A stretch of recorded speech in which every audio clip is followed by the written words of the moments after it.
The outbreak headlines about measles are all over, but what does this actually mean for parents? If you've been seeing headlines about measles pop up, but you haven't had time to actually read them between the school drop-offs, emails, and whatever just spilled, I've got you. Here's the news part. In early 2026, several states reported measles outbreaks. The largest cluster making headlines right now is in South Carolina, where health officials have linked hundreds of cases across schools and childcare settings. That's why this one broke through. When measles shows up in schools or childcare, the response is mostly automatic. Families get exposure notices, some children are temporarily excluded from school or activities, and quarantine rules kick in based on existing guidelines. If this feels familiar, it's because we've seen this system behavior before. During COVID, once cases reached schools, decisions moved quickly and families felt the impact right away. Measles triggers a similar mechanism, even though the situations aren't the same. Other states have reported cases too, but scale is what turns this into a national parenting story instead of just a local health update.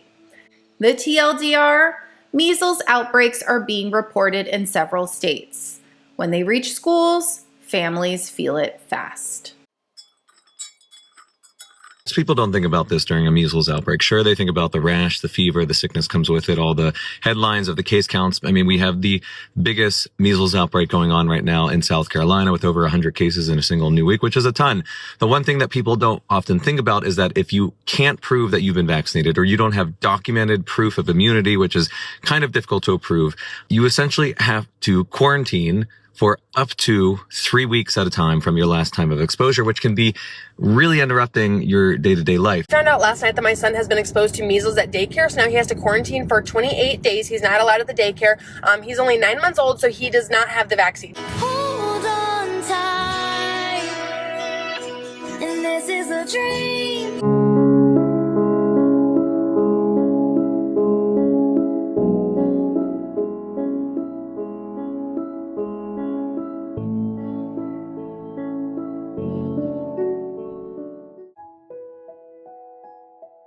When you watch parents talk about this, the common thread is uncertainty.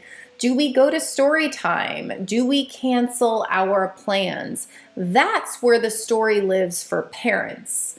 The news may be focusing on case counts and numbers and locations for outbreaks, but for parents, it's school emails, it's missed school days, and it's schedules shifting for work. And that's why headlines like this, they feel personal, even when the risk feels abstract. And that's your Village Coffee for the day. Remember that you are doing better than the internet makes you feel. I'll see you tomorrow morning.